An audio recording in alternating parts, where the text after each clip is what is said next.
this question came at me so unexpected. I didn't know what to think. And what just came out of my mouth was for mental peace. And so somehow I knew that I needed mental peace. And so I hired a meditation teacher and started a meditation practice.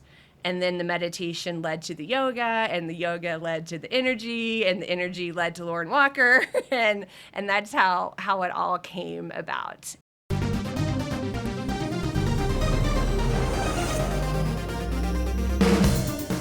Welcome to the world of energy, where science meets spirit. Ancient wisdom merges with cutting-edge knowledge, and the possibilities for a healthier, happier you are endless. I'm Lauren Walker. And I'm Blaine Wilkes. This is Energy Works, your portal into the incredible world of energy medicine. Whether you're a seasoned energy practitioner seeking to deepen your knowledge or someone new to the concept of energy medicine, this podcast was created for you. Together, we unravel the intricate threads of energy that weave through our lives, revealing practical insights, stories, and actionable tools you can start using right away. Join us on this captivating journey through the world of energy right here and learn how energy works.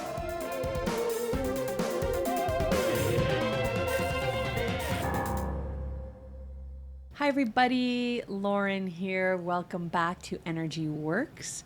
And I'm really excited for today's episode. So last week, I got to share my origin story and tell everybody how energy medicine yoga started and the journey that I took to get there. And this week, we get to hear from my partner in crime, Blaine Wilkes, who is the Chief Operating Officer of Energy Medicine Yoga and is taking over more and more of the company as we grow. And we're growing because of her, because she is a whiz at business, which maybe we'll get into my non-business origin story at some point. I've managed to come this far in the company with a lot of help, but we are going to reach more people in the world. This podcast is one example of the genius that Blaine brings to the table. It wouldn't happen at all without her. So, welcome, Blaine. Thank you. So, Blaine, I want to hear your origin story, and I'm really excited because I hear little bits and pieces when, you talk or you teach or your newsletter, things like that. And every time I learn something new about you, I'm so surprised. Like, wow, I didn't know that whole part of your life. You have such an incredible, rich, and diverse experience that you bring to your teachings and to your world. And so I'm excited to learn more of it myself and for everyone else to learn who you are, what makes you tick, and why you are here with us right now. All right. Well, I'll jump in. I'm from Oklahoma, and I like to start with that sometimes because, people will say like, you can take the girl out of Oklahoma, but you can't take the Oklahoma out of the girl. That is not me. I think I did a little bit take the Oklahoma out of the girl, but I was born and raised in Oklahoma, kind of a half white, half Native American background. We're all little mongrels in our own way, most of us. And I went to school to the University of Oklahoma, but I was definitely raised very white. And so it's really a little bit of my journey now to share my Native American part of me a little bit more because it was just so kind of drilled into us to be white when I was a kid. And so, and a lot of it had to do with funding. Because in the world that I grew up in, if you were Native American and on the rolls and all of that, then you could apply for scholarships and funding for this and summer camps and this and that. And I would ask my parents about it, and they were always like, "Other kids need that more than you, Blaine. Like if you take that money, then some other kid who needs it more than you won't get it. And our family doesn't need that kind of funding. You're white." And so. So it was always kind of like there, but not there. But I will say, when you grow up in Oklahoma, almost everybody is quite mixed. It's very common for people to be at least part Native American. And then when I went to school, the University of Oklahoma, there's a lot of Native American culture there. But I decided to become a doctor, and I went to school to be pre-med. And I'll get out of the reason why. I'll just say really short, doctors talked me out of becoming doctors. I got a job when I was a sophomore in college in a hospital, because if you want to go to medical school, you want your med school application to be really good. And so working in a hospital or a hospice or something like that is great for your med school application. And so I was working at a hospital, and I got to work with a bunch of doctors, and HMOs were just coming in, and doctors were kind of losing a lot of their sovereignty and that sort of thing. And so really, I became friends with a lot of physicians when I was young, and they were like, Blaine, like, if I were you, I wouldn't do it now. And so I switched into healthcare administration and got in just deeply into the business side of healthcare, on the hospital side, the pharmaceutical side, the FDA side, the medical device side. I did a lot of the money, revenue, business stuff. I did the compliance stuff. I did the regulatory stuff, and then I did technology towards the end of my career. So 20-year career in regular healthcare. And I always felt, this is my bridge to Eastern medicine, is I just always felt there was something else going on.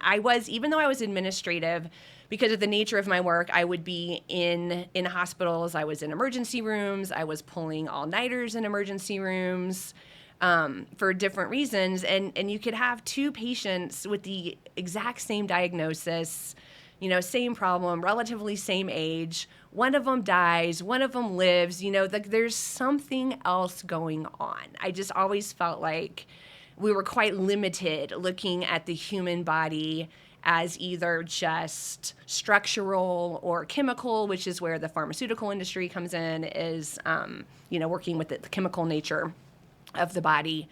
And so I'm one of those corporate refugees, I guess. I became more and more swallowed up. I traveled 100%. I, got promoted. I became quite skilled at the game of the corporate ladder and promotion and managing more people and all of that. And I just kind of got farther and farther away from my authentic self.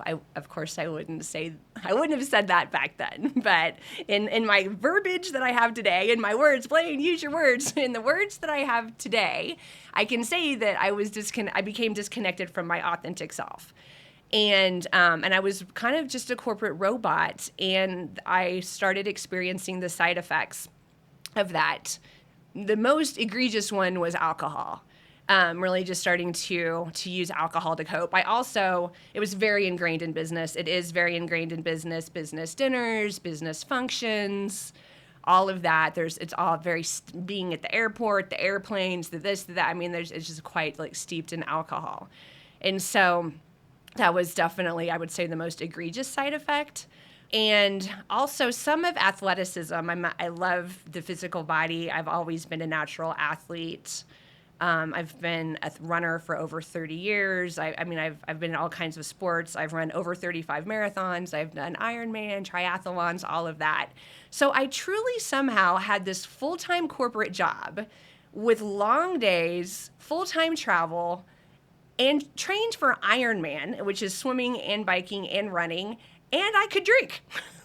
I was really just doing all of that. I'm a very young person, but it can't last forever.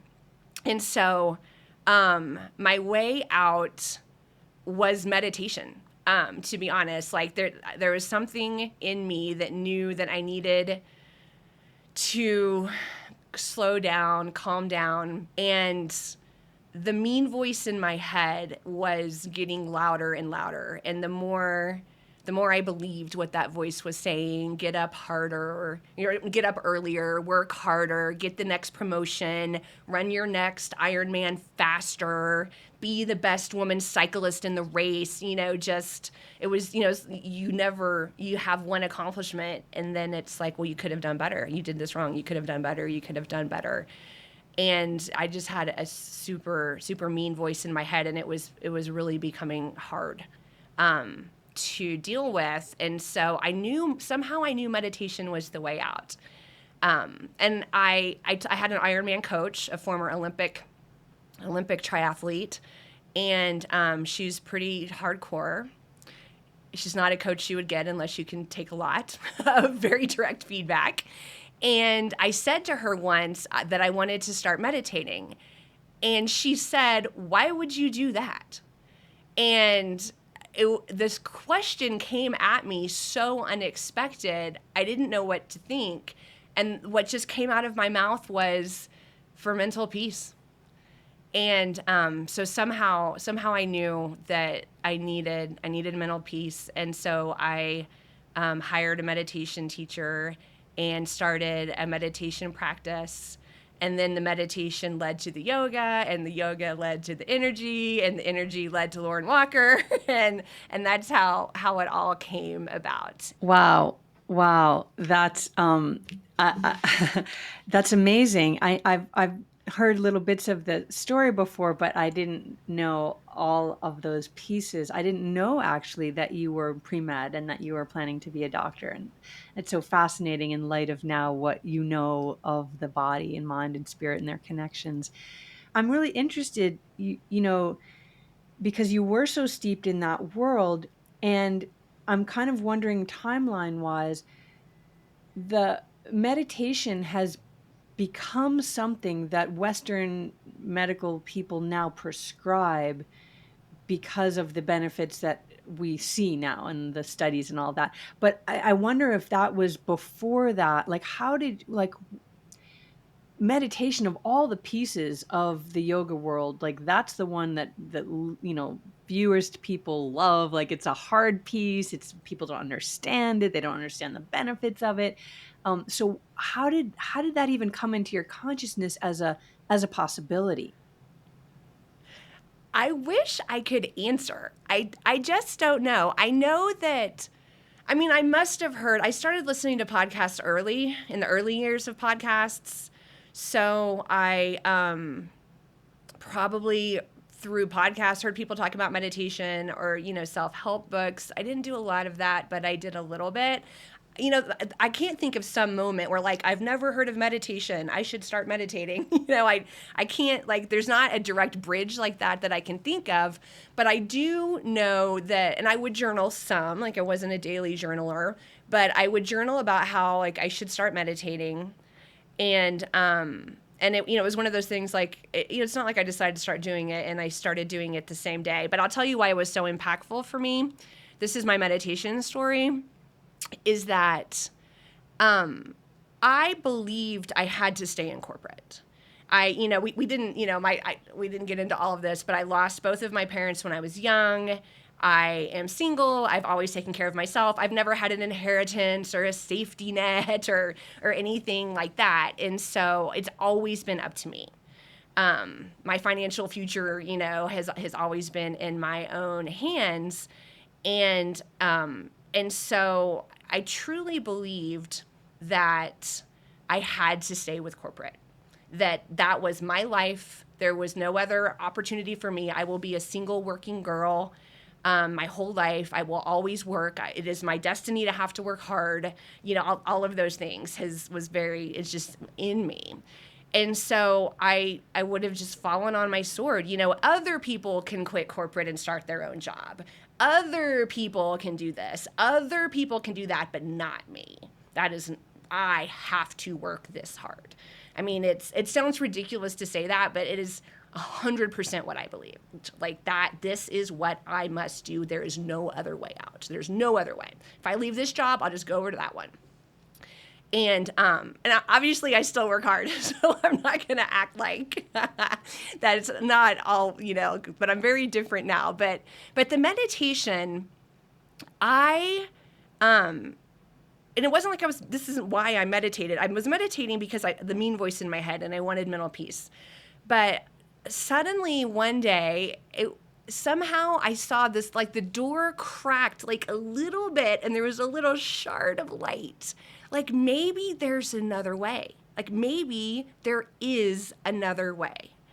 And as soon as I allowed myself the possibility that there was another way, then there's another way. There's, oh my God, there's like a million ways. There's a million ways out. And so it was really through meditation that I could get out of my ego, really, is what it was, right? Like I got out of the ego of what I perceived to be, I've never been a big victim person, but I would almost say, I wouldn't have categorized it like a victim because I found myself quite wealthy and I owned my own house and I had what I thought was a great life and like no victim there, right? But in that sense of the word. But in another sense, I felt powerless to leave that structure, the kind of Western American, corporate structure. And so as soon as I just even allowed myself like the shard of a thought that I would be okay, that I could try it and I would be okay. And that's in the meditation is what allowed me to, I guess, not be still in that exact same life that I was then. I mean, for context, this is 2024. I left that world in 2017. And then I opened my yoga studio in 2017. And that's how I met Lauren. So does that answer your meditation question? Actually, it answers it in a better way than I even asked the question. So thank you. Thank you for that. I love that we got to see a glimpse of what meditation can do for somebody, because I think that's a big piece of it, like freeing the brain even more than the mind, right? Like freeing that idea that you have only one way. I want to go back to something, but you opened your yoga studio the same year you quit corporate. So how long had you been practicing yoga? I started practicing yoga right before 9/11. And so 2001. Was that 2001? Yeah. Yeah. Okay, so you had a pretty good track record. Yeah. I mean, not incredibly consistent, but not flawlessly consistent, because I was traveling and then I would start working someplace else and have to find a new yoga studio. And I was doing a lot of sports, and I went into yoga for physical reasons because I was tight from because I would run. I would, this is no joke. It was very common on Sunday morning. I would get up and run for 20 miles and I would head to the airport and get on like an 11-hour flight. So there was a lot of running and a lot of sitting. So that makes you stiff. And so I 100% got into yoga for physical reasons. And then, it all just grew from there. And I mean, the decision to open a yoga studio, I guess the part of my background we skipped was, we talked about my fitness, but I started as an aerobics instructor when I was 18 years old. I started taking group fitness classes 12 with my mom. I would go to aerobics with my mother at 12 years old, and my mother was, I'm not kidding you, the most uncoordinated person in the room. I mean, I've never met a woman as uncoordinated as my mother. She's the one where everyone's grapevining right, and mom's going left and like bumping into the person next to her. So I would be in the back of the room as far away from my mom as possible and looking at the aerobics instructor at the front of the room going, I want to do that. Like, I can be her. And so you have to be 18 to, be able to get insurance and get certified and all that. And so I started teaching group fitness when I was 18, and then I became one of the group fitness instructors at the University of Oklahoma, and I had over 100 people in my classes. And this is step aerobics. And so I'm wearing the thong, up the butt, and like the microphone on my head and leaning. And so, and I taught even all through corporate. I mean, for years and years, I would move. I was just always teaching some group fitness. And so the idea of being in front of a room and leading people moving their bodies was incredibly comfortable to me. And so I just decided, I was so athletic. I've been in group fitness. I've been a leader of group fitness. I was in step videos that you could buy when I was really young. And so when I was deciding to go out on my own, doing some kind of like studio fitness or something was just a very natural next step. And I'd become a marathon coach along the way. I mean, I'd always done all this fitness stuff on the side. And what I liked about the yoga studio was it was a platform. Because if you have, a spin studio, like spinning cycle, or, I don't know, a weightlifting studio or something like that, it just is a little more boxed into what would be normal for you to offer there. But in the yoga studio, I mean, anything serving women goes in a yoga studio. And so I felt like a yoga studio was just a platform where I could have a lot more leverage to, talk about nutrition, talk about meditation, have women's groups, all kinds of things like that. And so it just seemed like a good platform to start. I have so many questions. But I want to start with some kind of difficult ones, and I hope that that's okay with you. Sure. If not, we can cut that out. But you talked about alcohol, and you never used the word alcoholic, but you definitely said that you were, leaning into that heavily. When and how did that fall away? And what were some of the, like, did you have any, like, you woke up blackout drunk one night, and, like, what was there some kind of thing? Did you start to see physical? I mean, you're running marathons and you're drinking, like your liver is crying. How did that manifest for you that finally you realized like this has to go? Yeah, and using the word alcoholic, the reason, I don't avoid the word, but just the way that people generally think is that if you say alcoholic or sober, then you did 12-step, and like that was not my path. And so so that's why, and even today working with women in alcohol, like often, we're using the term alcohol free instead of sober, just because sober is just more of a loaded word. And a lot of people are choosing not to drink alcohol for health reasons, like you're gluten free, you're dairy free, you're alcohol free, right? I mean, it's a health decision, as much, not as much an addiction decision. But yeah, I definitely had some alcohol addiction. I would say it was just my best coping mechanism that I had, probably for the mean voice in my head and everything that I was going through. But I didn't drink every day. I didn't drink, I couldn't, that part wouldn't have fit with the athletic lifestyle. But it was definitely a big part of my life. And this is where I knew I had a problem, was because I would say sometimes to myself, like, I'm not going to drink tonight. Like, there's this big corporate function and I'm not going to drink. And then so much of my energy that day is like, well, my boss is coming and my boss always expects me to drink. And if I don't drink, he's going to be asking me any questions. And then this sales guy is going to want me to go to this bar after the thing. And I mean, it's just, I think about all of the energy I spend. Should I, shouldn't I, should I, shouldn't I, should, I mean, if I had all that energy back to like spend on anything else besides like debating with myself if I'm going to drink or if I'm not going to drink. And then sometimes I would end up drinking, sometimes I wouldn't end up drinking, but man, the energy drain of the constant debate. Lauren, you hear me say this, let your yes be yes, let your no be no. And I say that to myself all the time, let your yes be yes, let your no be no. My yes was not yes and my no was not no in that frame, not consistently. There were times I didn't want to do it and I would do it anyway. And so I did not like that about myself. Like I knew I had a problem that that it wasn't always no. And so truly the day came honestly, and it was just, addiction is hard and complicated. And so that's why I want to be super clear that this was my journey, my path. It's not what works for everybody. But I just reached the day that my no was no. And the reason why I did was to get out of the fatigue, just the decision fatigue of every time I was going to a function where there was going to be alcohol, which was all the time, having this big drain. And so, they call it decision fatigue. Like, I didn't make that term up. Like that is a term. And the day it wasn't a special day. I was just like, this is it. It wasn't a super hungover day. It wasn't, I got up early and exercised and meditated every single day, regardless if I drank or not. But just not having to make a decision. The decision's made.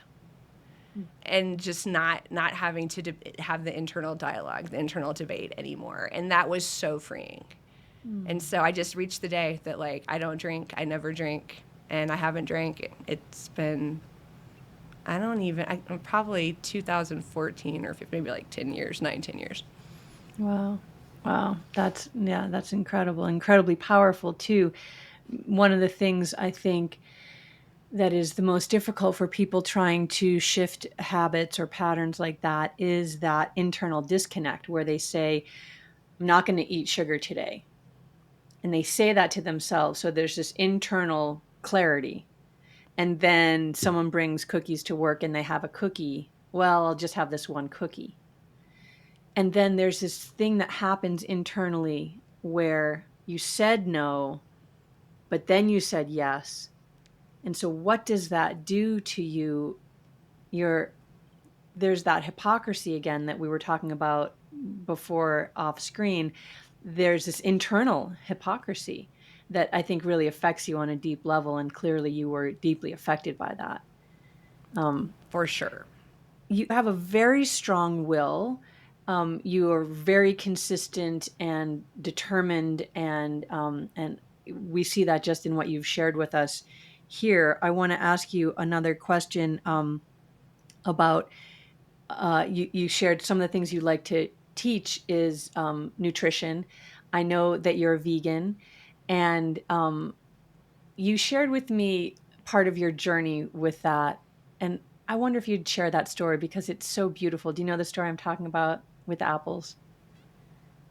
When I was a kid, yes. Yeah. Could you share that? Because, diet and nutrition is such a powerful topic, and I think we'll cover it in some future episodes, but I think it'd be really beautiful for people to hear, how you got to that veganism choice. Yeah.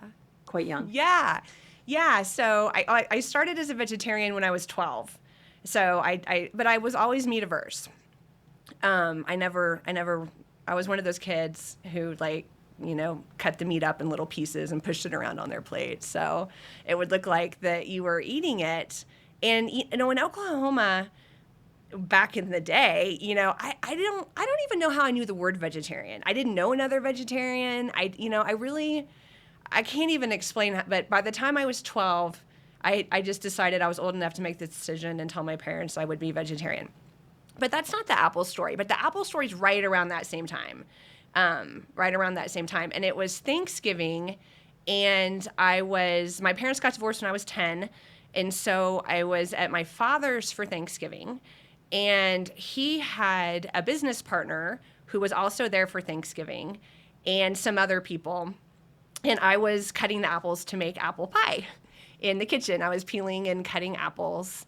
And it's one of those moments where how you think something all the time, but you've never opened your mouth and told somebody else the thought ever. It's just always been this internal thing. And that's how this was. So I'm peeling and cutting these apples, and I'm looking at them and thinking, where did these apples come from? And I'm trying to picture the tree. I'm just imagining an apple tree, and they were green apples. And I was, just like this apple used to be on a tree, and the tree and the trunk, and did all these apples come from the same tree that are here in front of me on this counter, or did they come from different trees? And how did they get here in Oklahoma, these apples? And I didn't know I definitely didn't know where apples were really grown at that point, like Oregon or Washington or whatever. I wouldn't have known that, but I was just really, kind of daydreaming and chopping apples and really thinking about the origin of these apples. And so I finally just picked one up, and I looked at my father in the kitchen, and I said, where do you think these apples came from? What can you imagine, the tree? And it's all this stuff I was thinking in my head, are all these apples from the same tree? Or are they from different trees?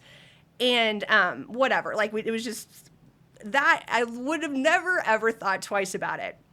Except later on that day, after the Thanksgiving meal, I was in one room. My dad and his business partner were in another room. I somehow got within earshot of them, and his business partner, his name was Terry, said to my dad, You know what Blaine said earlier about the apples? That is not normal for a kid her age. And it was just a shock to me. I'm like, I think about this all the time. I think about it with potatoes. I think about it with carrots.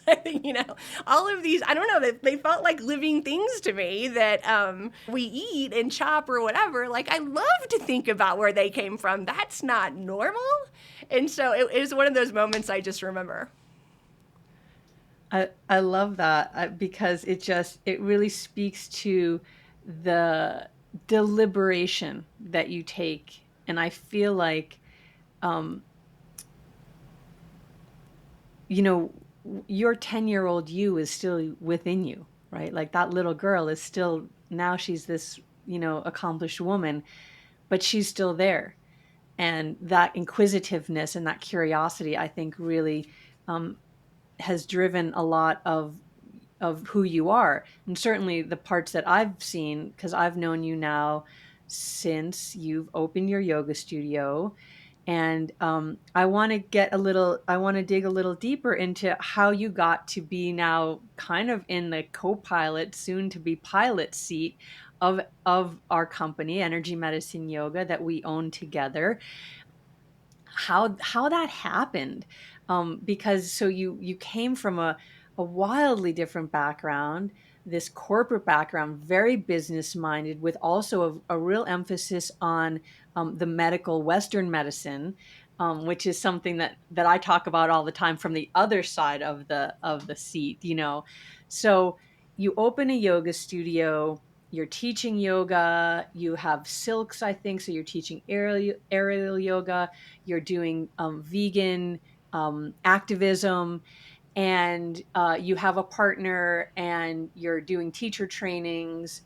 And then, had you heard of energy work before? Had you had you know, any exposure to those fields or these ideas? I don't use that word field. I didn't use that word fields in any kind of a pun sense. But how did that happen? That now you sort of took a deviation off of traditional yoga, which is quite a big deviation off traditional yoga.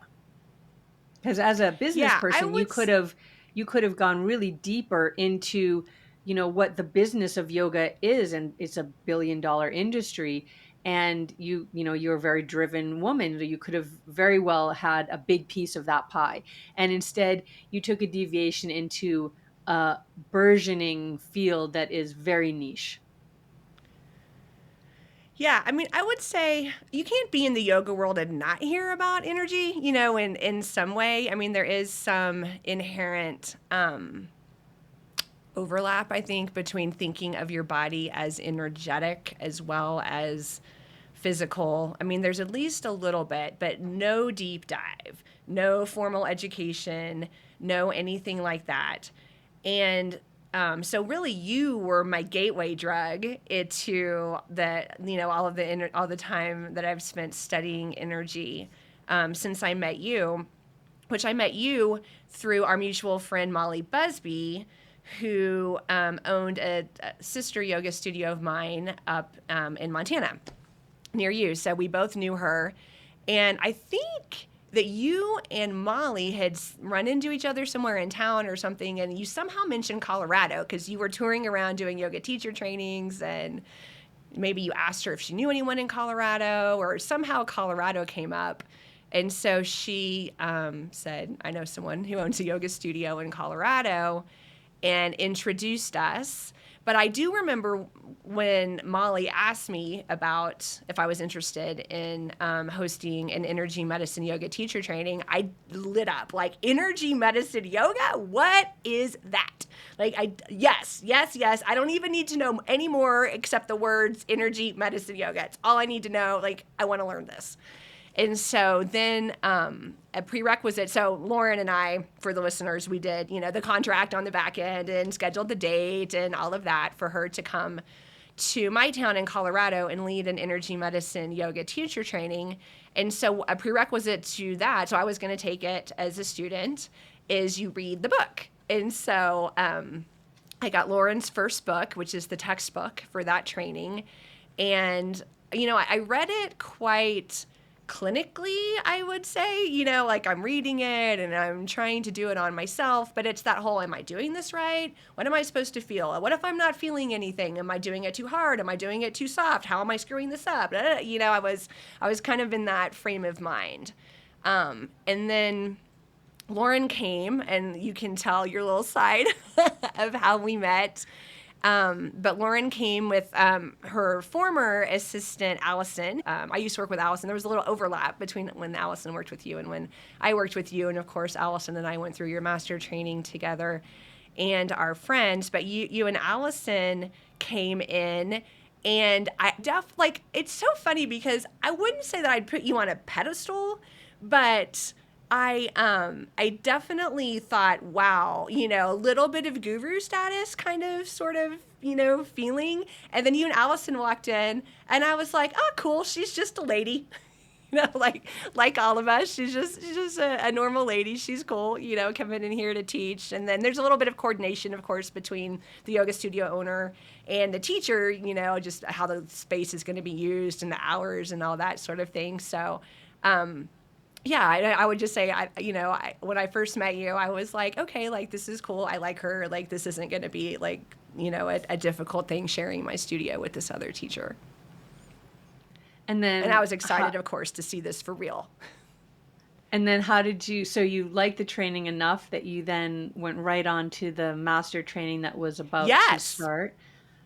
I did. You announced. So Lauren was starting her first cohort of energy medicine yoga master trainers very soon after. It was just kind of the divine alignment timing of soon after when you were at my yoga studio. And so you announced that there was an application process to be selected to join that cohort. And I was like, I'm applying, done.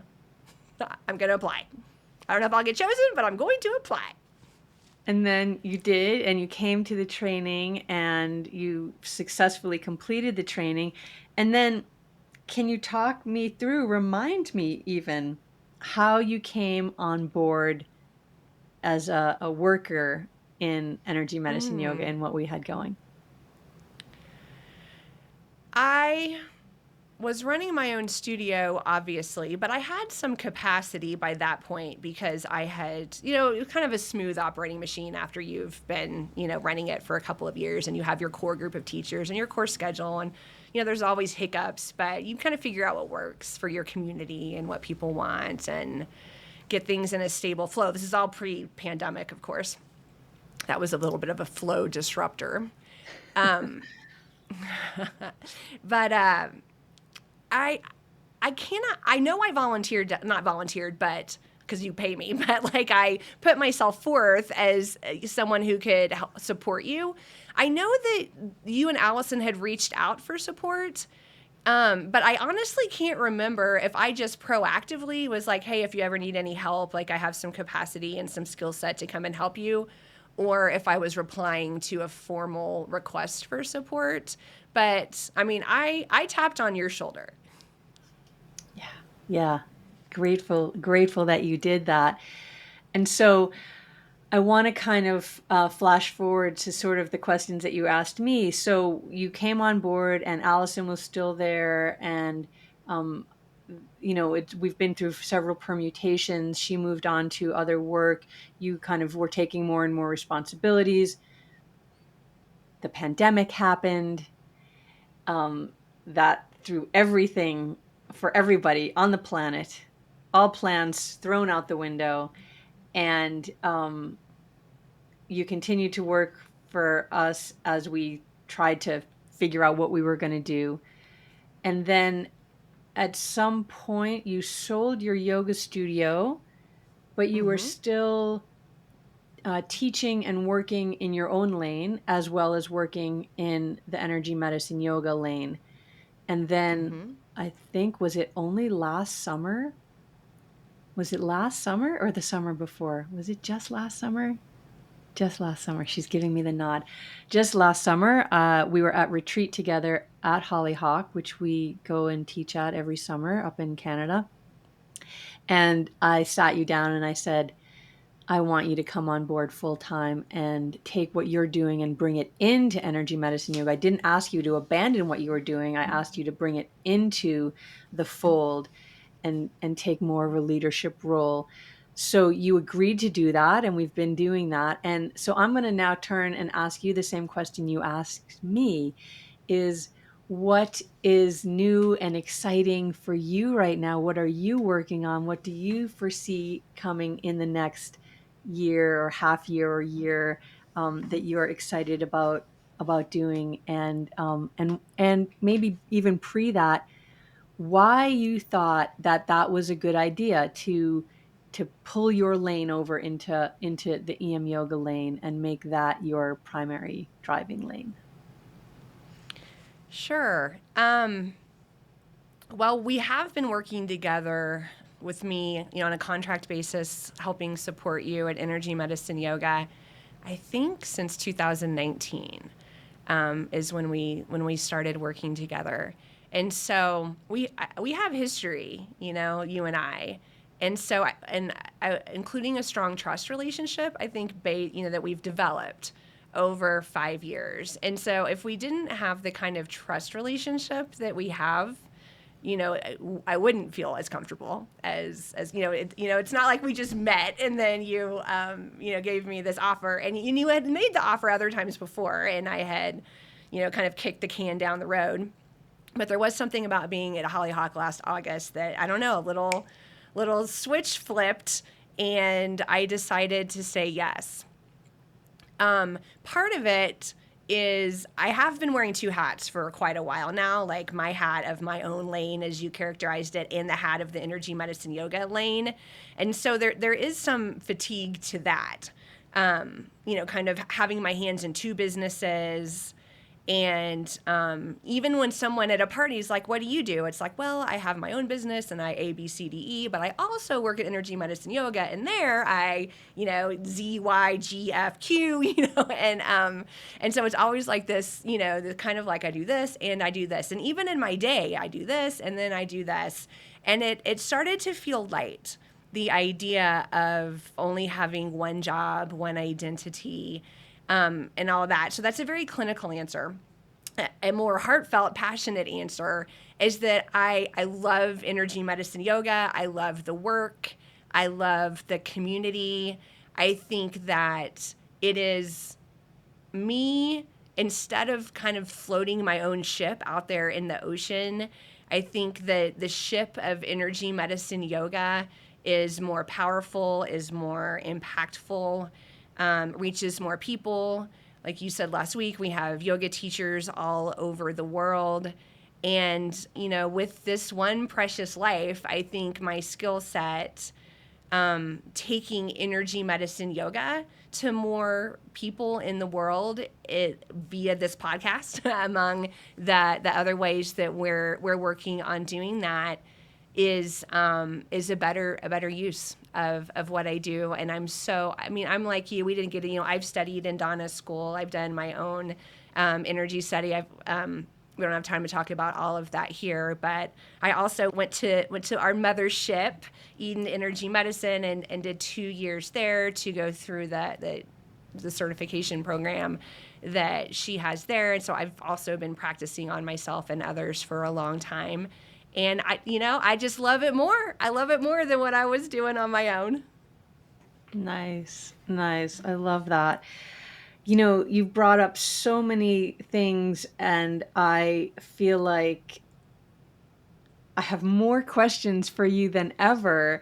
I felt like I knew you before, but now we just added all of these other layers and nuances, and I just want to thank you for sharing so openly and vulnerably. And I think I feel really honored to get to know you a little bit better. And also, I feel like it's a real gift that you have shared yourself so openly with our listening community. So thank you for that. And I think we'll wrap this now, but know that there are more tendrils that we can and more threads that we can pull on later in future episodes, because there's still some things. There are many things more that I want to ask you about. So You've given me ideas for future podcasts with you that I think will be of great benefit to our listening community. So thank you, Blaine. Thanks, Lauren. And thank you, listeners. We will see you next time. Bye, everybody. Alrighty, Energy fans, that's a wrap on another positively charged episode of Energy Works. Lauren, this is the part where we get to use our energy puns. It's been electrifying, hasn't it, Blaine? We hope you've enjoyed it as much as we have. If you're feeling amped up and you want to keep your energy flowing, be sure to hit that subscribe button on your favorite podcast platform. And we'd love to hear from you. So please take a moment to leave us a review. Your feedback helps us continue to deliver content that resonates. So light up our inbox. And spark a conversation with your friends to tell them about us. And we'll see you next time on Energy Works.